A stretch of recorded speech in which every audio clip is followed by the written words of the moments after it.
नमस्ते बच्चों, मैं प्रीति सांगानी सरस्वती ग्रुप ऑफ एजुकेशन जो आपकी एजुकेशन चैनल है उसमें आप सभी का स्वागत करती हूँ। बच्चों, पिछले क्लास में हमने कहानी लेखन पर अभ्यास किया था, याद है कि नहीं? यस, आज हम इस क्लास में इकाई नंबर 2 अनूठे इंसान इसकी चर्चा करेंगे। बच्चों, यहाँ पर 2 प्रसंग दिए गए हैं। आज हम इस क्लास में पहले प्रसंग की चर्चा करेंगे और अगले लेक्चर में दूसरे प्रसंग की ओर आगे बढ़ेंगे। उससे पहले पिछले क्लास में जो अभ्यास किया है उसे फिर से दोहरा लेते हैं। चलो, मैंने सिखाया था कि कहानी कैसे लिखी जाती है, याद है कि नहीं? यस, आप लोगों को कहानी बहुत पसंद है। कहानी में किस चीज की आवश्यकता रहती है? कहानी हमारे जीवन से जुड़ी होती है या तो काल्पनिक होती है कि नहीं? कहानी या तो काल्पनिक होती है या हमारे जीवन का ही कोई प्रसंग होता है, इसलिए हमारे जीवन से जुड़ी होती है। कहानी में कौन कौन सी चीजें आवश्यक है? पात्र यानी कि चरित्र चित्रण, फिर उन लोगों के बीच संवाद, फिर वातावरण, समय, काल यानी कि देश, ये सारी चीज आवश्यक रहती है। यदि हमें कहानी लिखनी है तो कहानी किस किस पर लिखी जाती है? देवी देवताओं के आधार पर, राक्षसों के बीच लिखी जाती है, भूत पिशाच पर लिखी जाती है, परियों की होती है काल्पनिक, राइट? फिर पशु पक्षियों के बारे में होता है और आम इंसान के बारे में होती है। यानी कि ये सारे पात्र कहानी में आ सकते हैं। हम किसी भी रूप में कहानी लिख सकते हैं और कहानी हमें बहुत कुछ सीख भी दे जाती है। हमें बहुत सुंदर अक्षरों में लिखना है, वाक्यों को छोटा छोटा रखना है, बड़े लंबे वाक्य बोरिंग लगते हैं। फिर विराम चिन्हों का योग्य जगह पर योग्य टिक करना होता है, यानी कि योग्य विराम चिन्हों का उपयोग करना होता है। फिर मैंने बताया था कि कहानी किसी समस्या से शुरू होती है और समाधान पर खत्म होती है। ऐसा भी नहीं है, बहुत सारी ऐसी भी कहानियां होती है जिसमें आनंद ही आनंद आता है। तो बच्चों, आपको वो कहानी लेकर अच्छे से समझ में आ गया होगा। आपकी जो अभी एग्जाम होने वाली है FA2 की, उसमें भी कहानी लेखन आपको आएगा। आप अच्छे से इस कहानी को समझिएगा और अपने हिसाब से कहानी लिखिएगा, ठीक है? चलो, आज हम अपनी दूसरी इकाई अनूठे इंसान उसके पहले प्रसंग की ओर आगे बढ़ते हैं। मैं बता दूं कि यह पहला प्रसंग फ्रांस के शासक नेपोलियन के जीवन की घटना है। जब वो छोटे थे तब की बात है। चलो, उससे पहले हम शब्दार्थ सीख लेते हैं। सत्यवादी यानी कि हमेशा सच बोलने वाला। आंख मिचौनी यानी कि लुका छुपी का खेल जो आप लोग खेलते हैं। टकराना यानी कि धक्का लगना। हानि यानी कि नुकसान। नाराज यानी कि अप्रसन्न। पथ यानी मार्ग। अद्भुत यानी अनोखा। दृढ़ यानी कि मजबूत। खुद पर यानी कि अपने आप पर। अब बच्चों, मैंने यहाँ पर लिंग परिवर्तन लिया है क्योंकि आप लिंग का अभ्यास कर चुके हैं। यदि आपको बार बार दोहराओगी तभी आपको याद रहेगा, है कि नहीं? यस, हमने लिंग का अभ्यास किया था। कितने लिंग होते हैं? 2। कौन कौन से? स्त्रीलिंग और पुल्लिंग। बताया था कि नहीं? यार, स्त्रीलिंग और पुल्लिंग। फिर हमने एक लिंग परिवर्तन के बहुत सारे नियमों का भी अभ्यास किया था कि किस तरह से पुल्लिंग में से स्त्रीलिंग बनाए जाते हैं। यहाँ पर मैंने कुछ उदाहरण लिए हैं। देखिए, कुमार, कुमारी, हिरण, हिरनी, नाग, नागिन। यानी कि यहाँ पर इन कर देने से पुल्लिंग का स्त्रीलिंग हुआ है। अकारण पुल्लिंग शब्द का इन कर स्त्रीलिंग बनाया है। यहाँ पर अकारण पुल्लिंग शब्द को ई, बड़ी ई की मात्रा लगाकर स्त्रीलिंग हुआ है। कुमार, कुमारी, यहाँ पर क्या, यस, अकारण पुल्लिंग शब्द को इन प्रत्यय लगाकर उसका स्त्रीलिंग हुआ है। तो चलो बच्चों, अब हम अपनी इकाई की ओर आगे बढ़ते हैं। यहाँ पर ऐसा था नेपोलियन, ऐसा कर आपको पहला प्रसंग दिया गया है। आप अपनी किताब निकालिए और पेज नंबर 6 पर आ जाइए। ठीक है, चलो शुरू करते हैं। नेपोलियन जब छोटा था तभी से वह सत्यवादी था। सत्यवादी यानी क्या, मैंने पहले ही बताया, सत्य बोलने वाला। एक दिन वह अपनी बहन इलाइजा, कैसा नाम है, इलाइजा के साथ आंख मिचौनी का खेल रहा था। इलाइजा छिपी थी और नेपोलियन उसे ढूंढने के लिए इधर उधर दौड़ रहा था। चलो, फ्रांस के शासक नेपोलियन जब छोटे थे उसके जीवन की यह घटना है। ठीक है, यहाँ पर उसका प्रसंग दिया गया है कि नेपोलियन जब छोटा था तभी से वो क्या था, सत्यवादी, हमेशा सच बोलता था। एक दिन वो क्या करता है, तो अपनी बहन इलाइजा के साथ आंख मिचौली खेल रहा था। उसकी बहन छिप गई थी और नेपोलियन उसे ढूंढने के लिए इधर उधर दौड़ रहे थे। चलो आगे देखते। अचानक वह एक लड़की से टकराया। जब वो अपनी बहन को ढूंढ रहा था तब क्या हुआ, अपनी बहन को ढूंढते ढूंढते वो दौड़ रहा था। उसी वक्त वो एक लड़की से टकरा गया, यानी कि उसे धक्का लग गया। लड़की अमरूद बेचने के लिए जा रही थी। नेपोलियन के टकराने से उसके टोकरी नीचे गिर गई। कीचड़ होने के कारण उसके सारे अमरूद खराब हो गए। वो रोती हुई कहने लगी, अब माँ को मैं क्या जवाब दूंगी। चलो, आपको पता है अमरूद यानी क्या होता है, पेरू, राइट। तो जब नेपोलियन उस लड़की से टकरा गया तब वो लड़की कौन थी, अमरूद बेचने वाली। उसके हाथ से टोकरी नीचे गिर गई, वो सारे अमरूद कीचड़ में चले गए। अब वो बेचारी लड़की है, इतनी छोटी है, अमरूद बेच रही है, इसका मतलब तो यह है कि उसकी घर की हालत ठीक नहीं है। इसीलिए वो रोते रोते कहती है कि मैं अब मेरी माँ को क्या जवाब दूंगी, क्योंकि ये तो सारे अमरूद खराब हो गए और खराबी के कारण कोई उसे खरीदेगा भी नहीं, है कि नहीं। यस, चलो आगे देखते हैं। इलाइजा कहने लगी, चलो भैया हम यहाँ से भाग चले। देखो, उसकी बहन नासमझी का कार्य करती है। क्या कहती है अपने भाई नेपोलियन से कि आप उससे टकरा गए, चलो हमें यहाँ से भाग जाना चाहिए, क्योंकि वो अपना बचाव करना चाहती है। और लेकिन देखिए नेपोलियन क्या करता है, नहीं बहन, हमारे कारण ही तो इसकी हानि हुई है। यह कहकर नेपोलियन ने जेब में रखे 3 छोटे सिक्के उस लड़की को देकर कहा, बहन मेरे पास ये 3 ही सिक्के हैं, तुम इन्हें ले लो। इन 3 सिक्कों में क्या होगा, मेरी माँ मुझे बहुत मारेगी। लड़की ने कहा, अच्छा तो तुमसे चलो हम तुम्हें अपनी माँ के पास से पैसे दिलवा दे।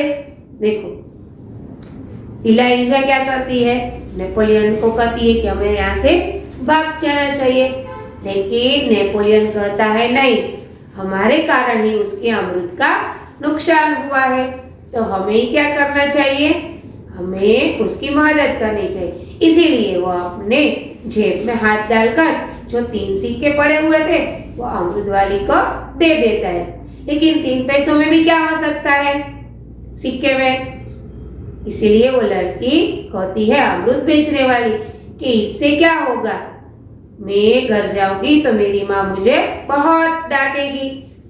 तो नेपोलियन बताता है चलो तुम हमारे घर पर चलो, मैं वहां जाकर अपनी माँ से तुम्हें पैसे दिलवा दूंगा। देखो कितनी अच्छी बात है, वो चाहे तो वहां से भाग सकता था, उस लड़की का नुकसान तो वैसे भी हो गया था। फिर भी वो सत्यवादी था, वो दूसरों के दर्द को समझता भी है। इसीलिए नेपोलियन ने क्या किया, उस लड़की के जो अमृत बिगड़ गए उसके लिए वो उसे पैसे दिलाता है। चलो आगे देखते हैं। इस पर इलाइजा ने नेपोलियन से कहा भैया इसे घर ले चलेंगे तो माँ नाराज होगी। नेपोलियन नहीं माना, वह उस लड़की को अपने साथ घर ले गया। माँ को घटना की जानकारी देकर वह बोला माँ आप मुझे जो जेब खर्च देती है उसमें से इस लड़की को पैसे दे दीजिए।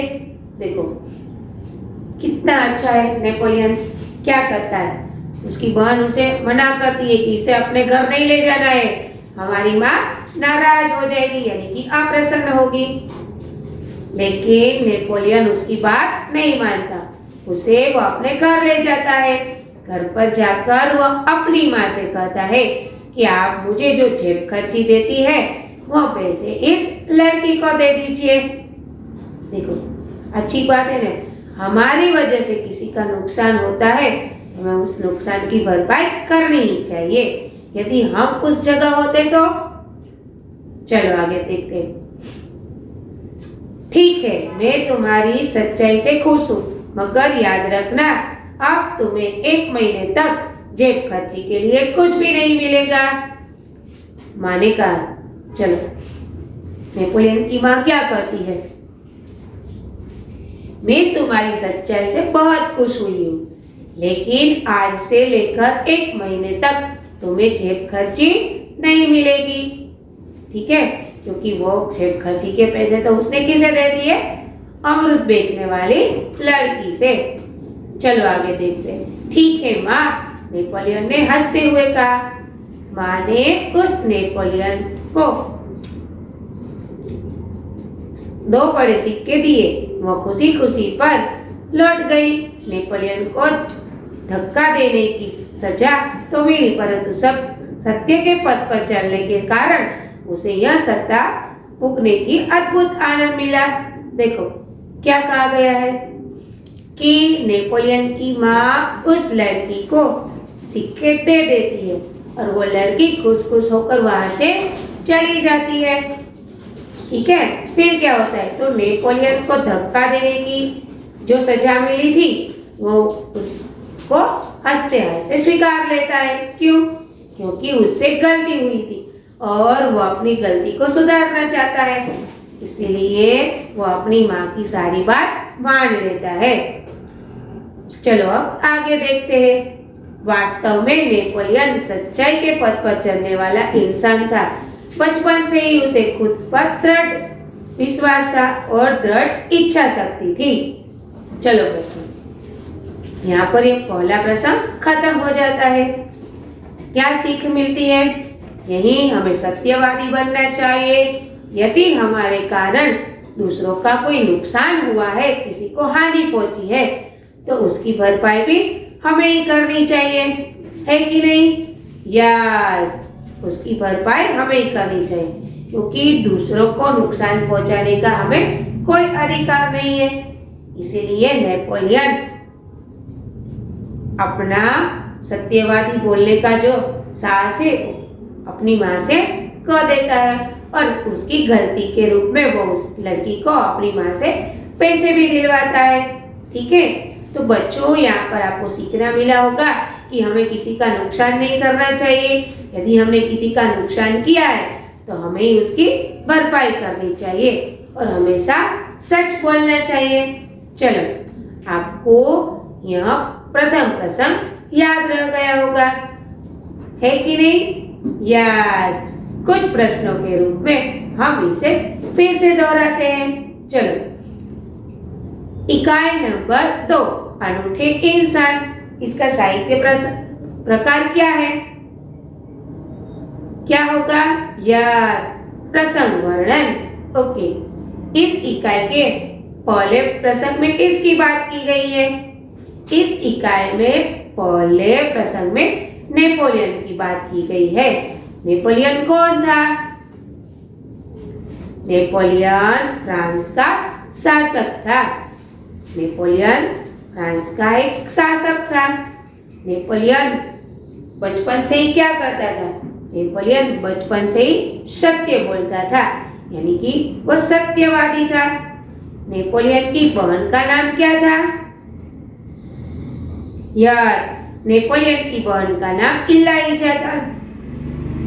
दोनों भाई बहन एक दिन क्या खेल खेल रहे थे? दोनों भाई बहन एक दिन आंख मिचौली का खेल खेल रहे थे। नेपोलियन खेलते खेलते किससे टकरा गया? नेपोलियन खेलते खेलते एक लड़की से टकरा गया। वो लड़की क्या बेच रही थी? वो लड़की अमृत बेच रही थी। जब नेपोलियन उस लड़की से टकराया तब क्या हुआ? नेपोलियन जब उस लड़की से टकराया तब उस लड़की के सारे अमृत कीचड़ में पड़ गए। नेपोलियन की बहन ने इस वजह से नेपोलियन से क्या कहा? यस, नेपोलियन की बहन इलाइजा ने इस घटना के बीच यह कहा कि चलो भैया हम यहाँ से भाग चलते हैं। क्या नेपोलियन वहां से भाग गया? नहीं। नेपोलियन ने क्या किया? नेपोलियन ने अपने जेब में से 3 सिक्के निकालकर उस अमृत वाली लड़की को दे दिए। क्या लड़की इससे खुश थी? नहीं, लड़की इससे खुश नहीं थी, क्योंकि इतने पैसे में अमृत नहीं आ सकता और उसे डर भी था कि उसकी माँ उसे डांटेगी। वो उसका क्या उत्तर देगी? चलो, नेपोलियन ने उसके घर जाकर उस अमृत वाली के साथ क्या बर्ताव किया? नेपोलियन घर जाकर अपनी माँ को सच्चाई बताता है और अपनी माँ से 3 सिक्के उस अमृत वाले को दिलवाता है कि नहीं? Yes, okay. इस घटना के बाद माँ ने नेपोलियन से क्या कहा? इस घटना के बाद माँ ने नेपोलियन से कहा कि अब तुम्हें 1 महीने तक की जेब खर्ची नहीं मिलेगी। क्या नेपोलियन ने यह बात स्वीकार ली? हाँ, नेपोलियन ने यह बात स्वीकार ली। वो अपनी सजा भुगतने के लिए तैयार था। तो बच्चों, यहाँ पर प्रश्न के रूप में भी इस इकाई का प्रथम प्रसंग कंप्लीट होता है। अगले लेक्चर में हम दूसरे प्रसंग की ओर आगे बढ़ेंगे। उससे पहले यहाँ पर जो लिखा है उसका स्क्रीनशॉट ले लीजिए।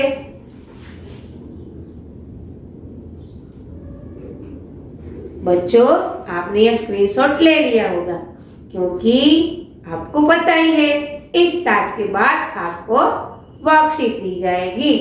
वह वर्कशीट आपको अपनी बुक के अंदर दिनांक, विषय, विषयांक लिखकर इकाई नंबर और इकाई का नाम लिखकर सुंदर अक्षरों में इसे पूरा करना है। ठीक है? तो बच्चों, अगले क्लास में फिर मिलेंगे। हम इस इकाई के दूसरे प्रसंग की ओर आगे बढ़ेंगे। इससे पहले आपको ये लिंग परिवर्तन फिर से याद आ गया होगा। आपको इसकी पढ़ाई भी करनी है, क्योंकि अभी हमारी कसौटी यानी कि एग्जाम शुरू होने वाली है, जिससे आपको पढ़ाई में आसानी रहेगी। ठीक है? तो अगले क्लास में फिर मिलेंगे। तब तक के लिए अलविदा। धन्यवाद।